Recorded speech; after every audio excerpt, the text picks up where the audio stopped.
Good morning, all of you. I am Dr. KSR Radhika, working as Associate Professor in the Department of Computer Science and Engineering, SRKR Engineering College, Bhimbaram. Now I am going to discuss the subject Advanced Data Structure. In Advanced Data Structure, now we are going to discuss the topic about the introduction of linked list. The objectives of today's topic is, so now we are going to represent the linked list, and also we are going to represent differentiate between the linked list and arrays, and we are going to know about the various types, operations and applications of linked list, and also we are going to explore advantages and limitations of linked list. Linked list. What is meant by a linked list? Linked list is a collection of elements called nodes. Each node contains two parts, the data and link. So if you see in this example, in the diagram, the data and the next. So here next means the link part. Next means it represents the next node. So each item has a data part which may have one or more data members and a link part that points to the next element. One natural way to implement the link part is using a pointer. The link is the address of the next element in the list. So here, in order to store the address, so we have to use the pointers. So it is a very good sense that treating each element as an object. So once it is treated as an object, so you can take an instance of class, which is called as node. So here a node is used for each object. So an instance of class object is used for node. So linked list is represented by a pointer to the node of the linked list. So the first node is called the head of the linked list. If the linked list is empty, then the value of head is null. So and also after the first node, it may have number of nodes. So after having the number of nodes, at the end you can have the last node. The last node link does not contain any other node after it. So that's why the last node does not point anything. So we can set the link member of the last node to null. So this is the representation of linked list. So in C language, so you can use structure in order to represent a node. So here struct is the structure keyword which is used in order to define structures. So here struct is the struct keyword and node is the name of the object. So here data and next, two elements are given or two members are given in this structure. The data is nothing but the value that you are going to store. So here in this example, if you see, this node contains 10 as data and another part is pointer, that is next. So the next is pointing to an address which is stored in this example as 5001. So here 5001 is the address of the another node, that is the next node. So this is a simple linked list example. So in that one we have given the data as a integer data as data, but here we have given ABCD, that is character data as data. So this is a simple linked list example. So we will represent a linked list in this way. So this is the representation of linked list in another different languages, that is in C++, Java and Python. So in C++, generally a class is used to define a node.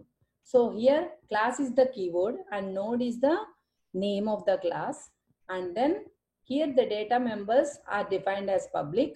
So you can define the data members also as private also. So here also the declaration is same for data, because here it is also of type integer, but here the node is the class name. So here you have to give the class name and then the pointer, that is asterisk next. So this is the definition, node definition that you can give in C++. Similarly, this is the node definition in Java and this is the node definition in Python. So data structure have the flexibility that you can develop the data structures in any language, either C or C++ or Java or Python or etc. So this is how a linked list is represented in memory. So for example, if you take this linked list example, so here the node, the address that is available in the head node is 3200. So here 3200 is the address of the first node of your linked list. Here in this linked list, we have totally 4 nodes. So out of those 4 nodes, the first node address is 3200. So that's why in the header node, you have placed 3200, which is the address of the first node. So the data in the first node is 15. So, and in the link part, you have given an address 3600, which is the address of the second node. So if you see 3600 is the address of the second node. So that's why in the link part of the first node, you have given the address of the second node, that is 3600. And the data part of second node is 3 and the address part of second node is 4000, which is again the address of the third node, that is 4000.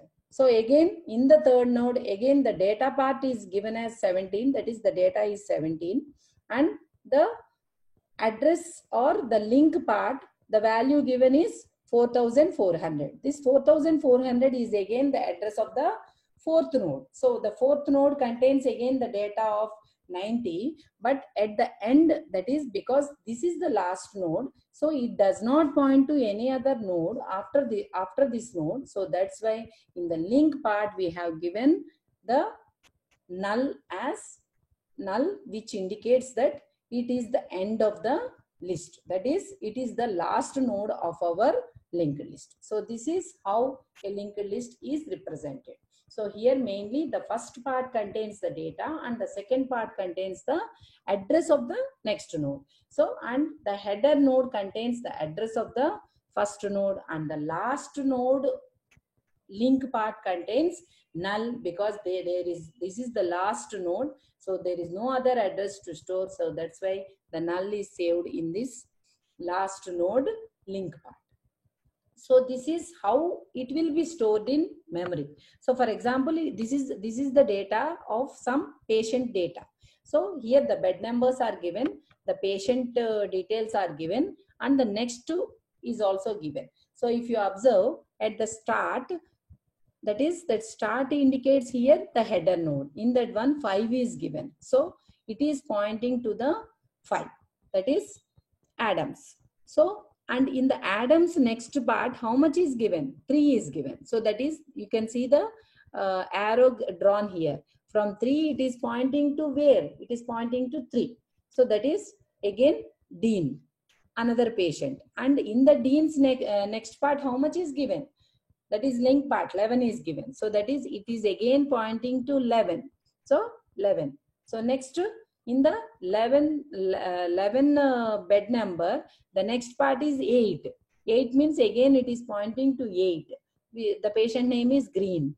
So like this, the linked list is linked in memory also.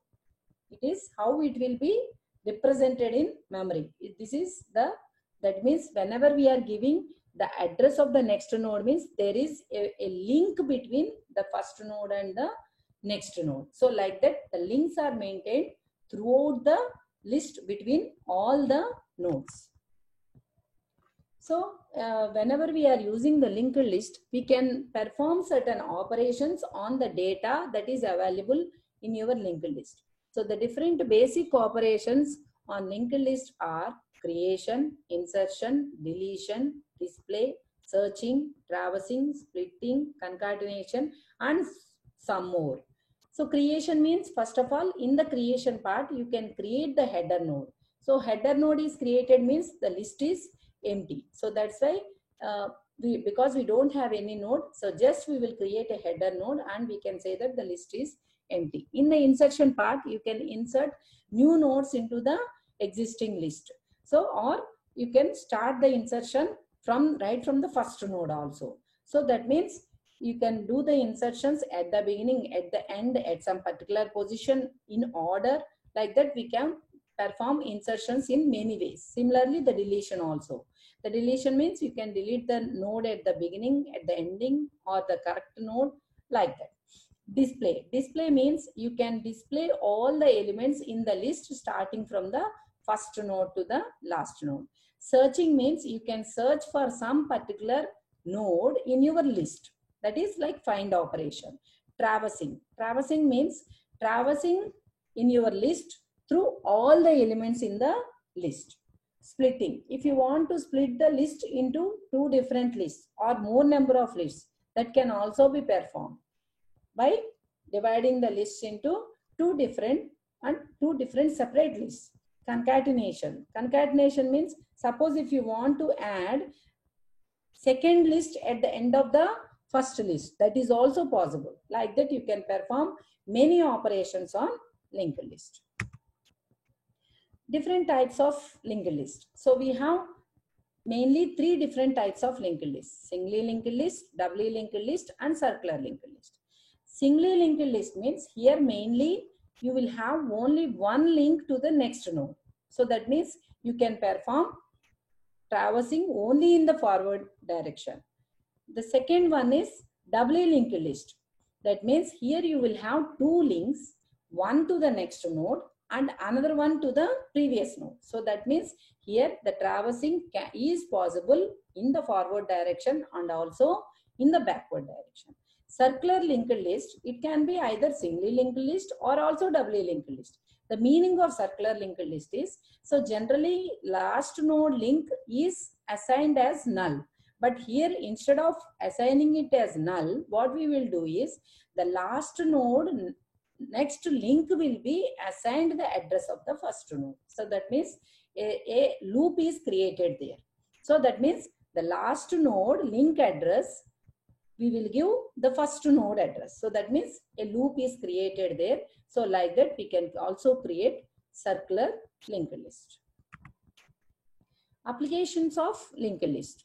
In computer science, so the we are using linked list in many applications. So you can use linked list in order, if you want to implement stacks, queues, trees, graphs, you can use linked list for implementation of all these data structures. And also you can represent sparse matrices using linked list. And also you can maintain directories of names using linked list. And also for polynomials, for different operations on polynomials like addition, subtraction, multiplication, all these are very easy using linked list when compared with arrays. So in real world applications also, you are using linked list in many applications like image viewer, previous and next page in web browser, music player in order to get the next song, etc. The advantages of linked list. The main advantage of linked list is the memory allocation is dynamic here. So because of using dynamic memory allocation, whenever how much space required, that much amount of space can be allocated for our application. So this is the main advantage of linked list. We can also release the unused memory space in situation whenever it seems to be not used. So if you feel that memory is being not used, then you can release that memory. And also the operations related to data elements like insertion and deletions are more simplified, and also you can perform these operations in different ways. And also the insertion and deletion operations are less they take less time than when compared with arrays. Linked list also provides flexibility in allowing items to be arranged efficiently. So there are many advantages of linked list when compared with arrays. So many applications are being used or implemented using linked list. Limitations of linked list. Linked list is a little storage more because here an additional link is used for storing the address of the another node, that is the next node. So that's why a little storage space is used for the link. And another limitation of this one is whenever we deal with fixed length lists, so arrays are better than this linked list. That is the only disadvantage of or limitation of linked list. So with this, we have seen all the minimum introduction of linked list. So with this, we can continue with the next topics. Thank you.